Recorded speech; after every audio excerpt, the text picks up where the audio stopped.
हमारे देश को मंदिरों का देश भी कहा जाता है। भारत में 20 लाख से अधिक मंदिर पाए जाते हैं। दक्षिण भारतीय मंदिर शैली, जो कि एक द्रविडियन शैली है, वो अपनी भव्यता के लिए अधिक जाने जाते हैं। आज ऐसे ही एक मंदिर, श्री पद्मनाभ स्वामी मंदिर के बारे में बात करेंगे, जो विश्व के सबसे धनी मंदिरों में से एक है। मैं हूँ विद्या और आज हम बात करेंगे पद्मनाभ मंदिर से जुड़े रहस्य के बारे में। श्री पद्मनाभ स्वामी मंदिर केरल के तिरुवनंतपुरम में मौजूद भगवान विष्णु का प्रसिद्ध मंदिर है। यहाँ पर त्रावणकोर के राजाओं ने 1947 तक राज किया। आज़ादी के बाद इसे भारत में विलय कर दिया गया, लेकिन पद्मनाभ स्वामी मंदिर को सरकार ने अपने कब्जे में नहीं लिया। इसे त्रावणकोर के शाही परिवार के पास ही रहने दिया गया। कोर्ट के मुकदमों ने दुनिया को मंदिर में देखने का तरीका ही बदल दिया।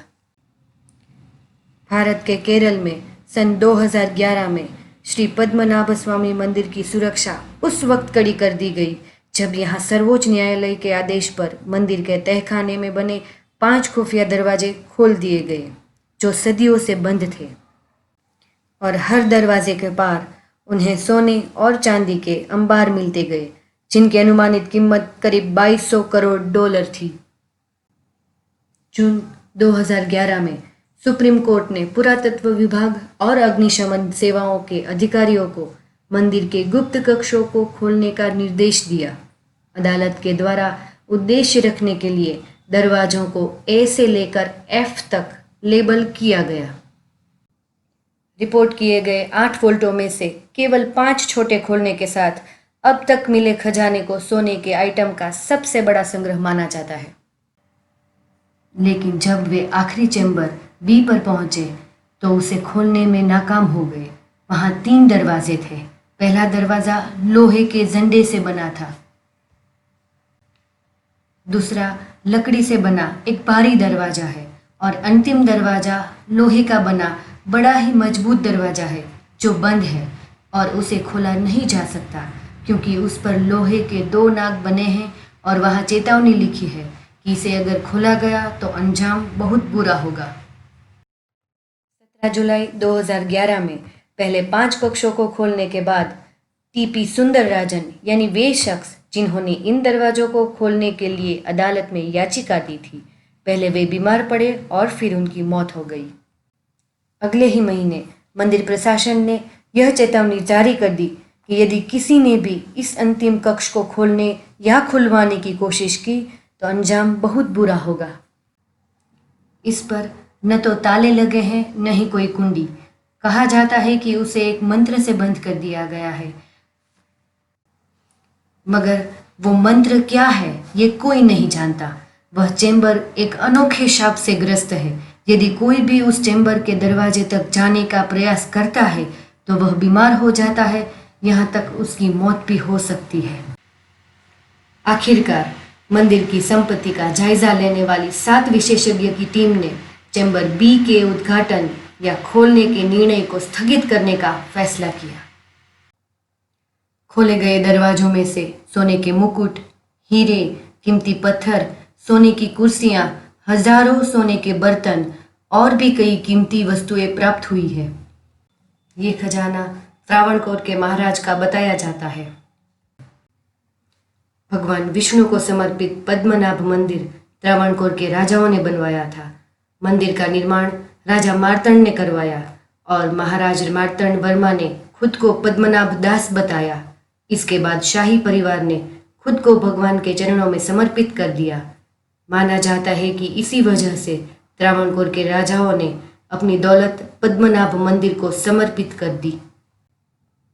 ऐसी मान्यता है कि तिरुवनंतपुरम नाम भी भगवान के अनंत नामक नाग के नाम पर ही रखा गया है।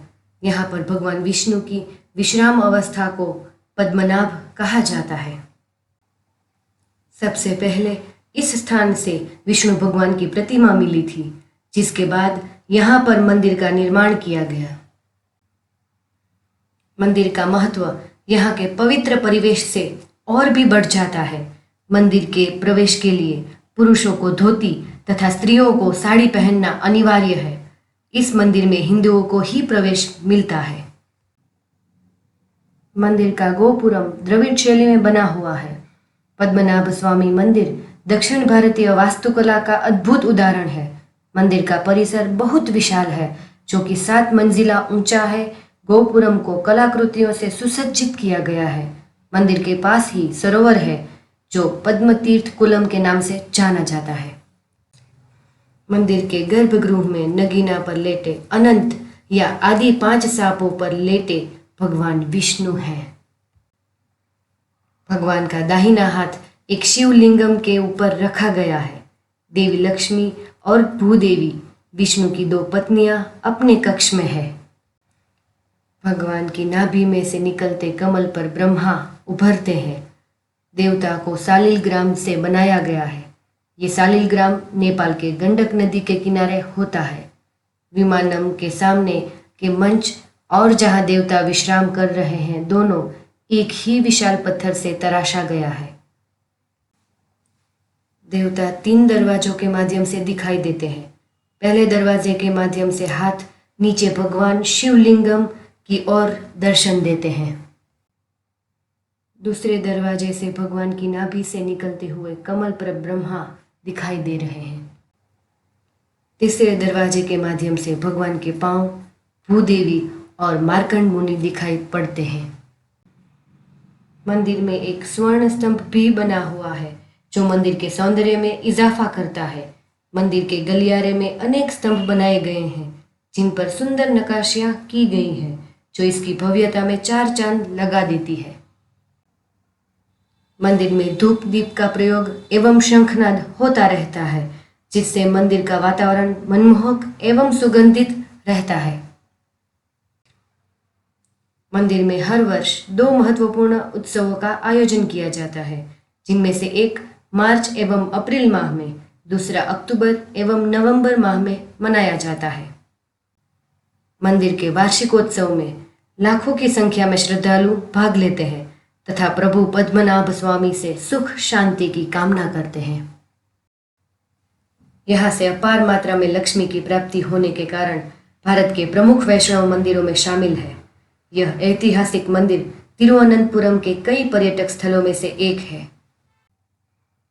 भगवान विष्णु की विशाल मूर्ति, जिसे देखने के लिए रोजाना हजारों भक्त दूर दूर से यहाँ आते हैं, ऐसे श्री विष्णु को मेरा कोटि कोटि नमन। इस वीडियो में बस इतना ही। वीडियो को अंत तक देखने के लिए आपका धन्यवाद।